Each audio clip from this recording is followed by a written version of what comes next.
Quando eu falo da modernidade, eu digo que ela não é só uma questão civilizatória num sentido positivo e romântico, pelo contrário, é um projeto de dominação, um projeto que tem classe social muito definida, que tem uma origem histórica muito demarcada e espacial também. Nós estamos falando da burguesia mercantil da Europa Ocidental no início da Idade Moderna, né, séculos XVI e XVII. Nós não estamos falando de agentes anônimos de um processo histórico abstrato e sem IA histórico. Pelo contrário, né, exatamente a ideia é fazer essa demarcação para entender que interesses que são articulados dentro dos processos da comunicação internacional. Se a gente não tiver essa perspectiva, que nesse caso é sim derivada, muito tributária da análise dos sistemas mundo, a gente fica sempre usando uns termos meio abstratos e genéricos para falar da comunicação internacional como parte da globalização, que está integrando os povos, que está vencendo barreiras, e não é nada assim se a gente for olhar práticas comerciais, de concentração de fluxos de informação, da forma como as notícias vêm de alguns lugares específicos via outros lugares, outros poucos lugares muito específicos, e como isso vai não só formando a opinião pública em escala mundial, mas também como isso contribui para o próprio processo de acumulação do capital. Então não é só uma questão cultural, é econômica fundamentalmente. E a cada parte dessa história do desenvolvimento capitalista corresponde também uma fase do desenvolvimento desse sistema comunicacional e da gênese de onde vêm as agências de notícia e como que elas se desenvolvem. Nessa fase já pré-industrial, que tu começa de lá, nessa longa duração, tu já identifica que há um desenvolvimento desigual da comunicação entre as metrópoles e as colônias. E aí vai se formando as condições históricas para que, depois da industrialização ou ao longo da Revolução Industrial, surjam as agências de notícia propriamente ditas. Pode falar um pouquinho sobre as condições históricas para esse surgimento? Maravilha. Pois como todas as relações na estrutura centro-periferia, as desigualdades na comunicação internacional elas começam no estabelecimento do sistema colonial. Então, é a colonização que cria essa estrutura assimétrica histórica. A imprensa ela é filha do comércio. A imprensa pode ser vista como uma manifestação cultural, outro dia eu vi alguém falando que é uma extensão da literatura, ou até tem gente que tem dito ultimamente que jornalismo é arte. Não, na verdade, se a gente for pensar muito concretamente como a imprensa começa e como o jornalismo vai se profissionalizando, a imprensa começa como uma criação da burguesia mercantil europeia, no início da Idade Moderna, né? Os primeiros jornais são do início do século XVII, ali em duas regiões específicas da Europa Ocidental, a bacia do Reno, né? Que deságua ali nos Países Baixos. Primeiro é a divisão entre França e Alemanha, e depois deságua nos Países Baixos, e o norte da Itália. Nesses dois clusters, né? Nesses dois núcleos, que são altamente urbanizados desde o final da Idade Média, você tem o quê? Grandes classes de burgueses que vivem do comércio, que têm demanda por informação fidedigna, né? Informação que não pode ser uma coisa dita de opinião, de orelhada, tem que ser aquela informação confiável e checada, conferida, e também num fluxo regular, né? Periódico. Ou seja, esses dois fatores são os pressupostos da imprensa como ela se constituiu, e são, até hoje, princípios do jornalismo.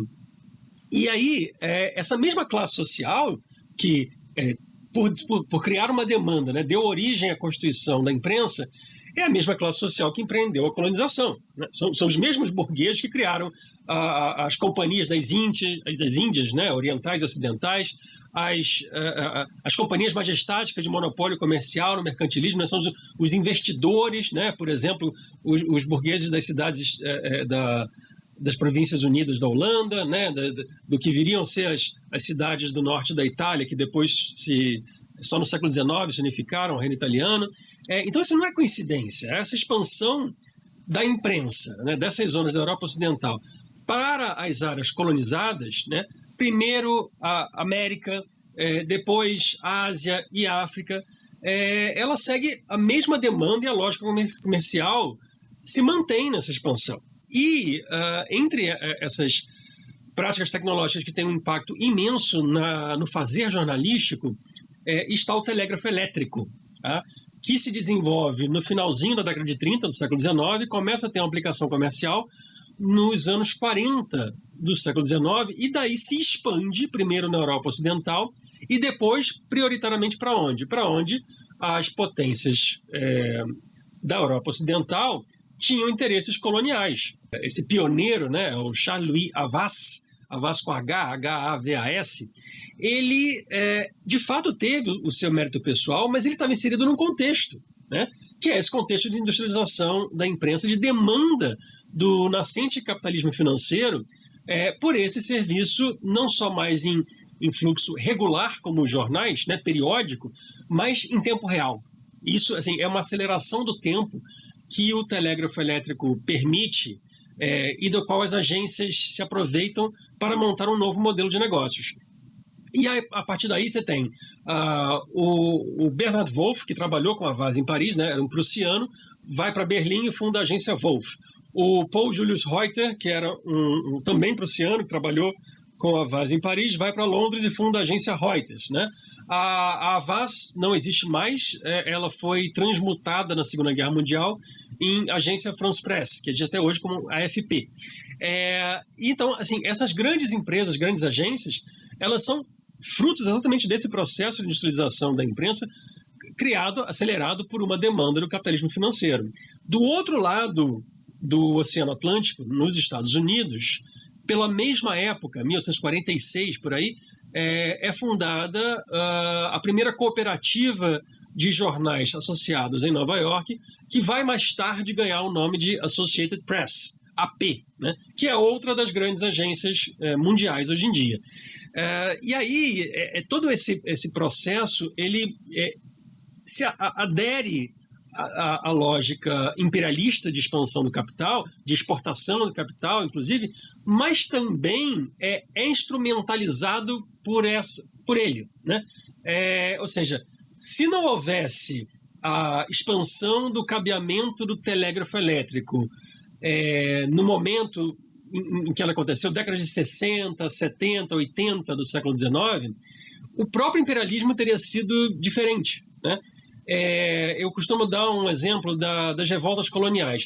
Houve, a Inglaterra, especialmente, né, na sua nova leva de expansão colonial no meados do século XIX, ela sofreu resistências. Então, por exemplo, enfrentou a Primeira e a Segunda Guerras do Ópio na China, e, embora já tivesse assim, uma superioridade militar, especialmente naval, ela não tinha uma facilidade de comunicação, como teve mais tarde, já na década de 50, quando aconteceu a revolta dos cipaios na Índia, que foi também uma revolta anticolonial. E qual era a grande diferença? É que quando aconteceu a revolta dos cipaios, eu não me lembro agora o ano exato, mas foi lá para 1856, 57, 58, por aí. Quando ela aconteceu, já havia cabeamento telegráfico que ligava Londres a Calcutá. Ou seja, não mais se precisava esperar meses por um navio cruzar o Oceano Índico e Atlântico para levar, né, notícias. Com o telégrafo elétrico, essas notícias eram imediatas. E justamente na Índia, nos anos 50, a agência Reuters abriu alguns de seus primeiros escritórios no exterior. Ou seja, a infraestrutura tecnológica foi se expandindo e a superestrutura que permitiu o tráfico de informação, né, que criou essa cultura jornalística do jornalismo internacional, ela foi junto com a tecnologia.